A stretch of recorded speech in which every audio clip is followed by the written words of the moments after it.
भी प्यार के गहराई बा। हम जान गईनी कि बेवफा के अंदर भी प्यार के गहराई बा। ई सब यार खाती बा, हई भतार के जीवन में तन्हाई ही तन्हाई बा।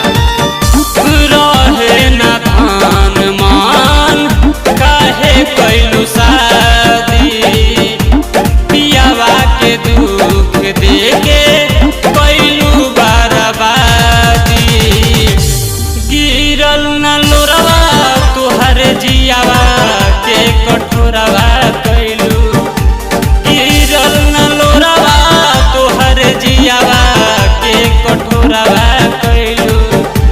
यारवा में कौन गुण पैलू तू भतार के भुलैलू, यारवा में कौन माजा पैलू तू भतार के भुलैलू।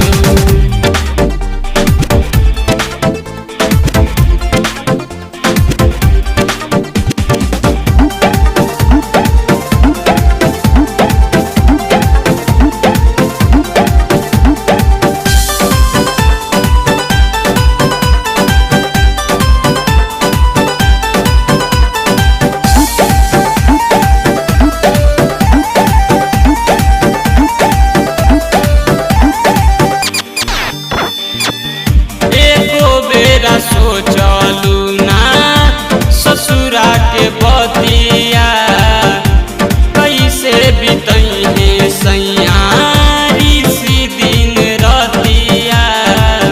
दिल में जख्म देके तू हमेशा दुखी रहबू, ई दिल में जख्म देके तू हमेशा दुखी रहबू। पियावा से धोखा कैले बड़ू ए जान, यार के कोरा में भी ना सुखी रहबू। एको बेरा सोचलू ना ससुरा के बतिया, कैसे बीतई है सैयारी सी दिन रतिया।